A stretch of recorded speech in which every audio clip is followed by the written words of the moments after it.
Da a ce akwai ƙaramar hanya domin yin nasara, to da kowa ya bi ta domin ya ga ya yi nasara.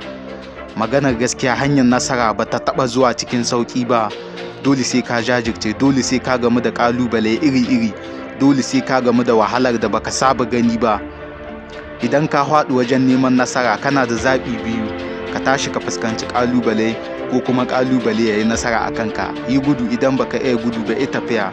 Amma kar ka tsaya. Idan kana faɗuwa kana tashi, to wata rana dole dai ka cimma nasara. Jariri yana faɗuwa sau 1000 amma yana tashi tsaye daga ƙarshe. A duk lokacin da ka faɗi wajen neman nasara, wajen gina rayuwarka, amma kuma ka tashi tsaye baka ja da baya ba, a nan ne kake girma, a nan ne kake ci gaba. Duk wani ƙalubale da zai fuskantar ka wajen neman nasara, ƙalubale yana ƙara ma ƙarfi ne. Assalamu alaikum wa rahmatullahi. Yawwa 'yan uwa masu albarka, a yau ne zan fara yin bidiyo na a wannan tashar tawa ta YouTube.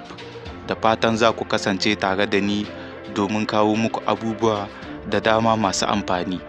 A koda yaushe ina zauwa a nan YouTube ina yin bidiyo, amma yanzu na gani mutane da dama sun fara zuwa suna kallon abubuwan da nake wallafawa a wannan tashar tawa ta YouTube, kuma suna danna like, suna ta yin subscribe.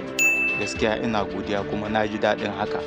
Wannan shine yake ƙara min ƙarfin gwiwa a koda yaushe, sai na ji ƙarfi in zo na yi muku bidiyo a nan YouTube, domin wannan channel ɗin na YouTube yana kawo muku ababe da dama masu amfani.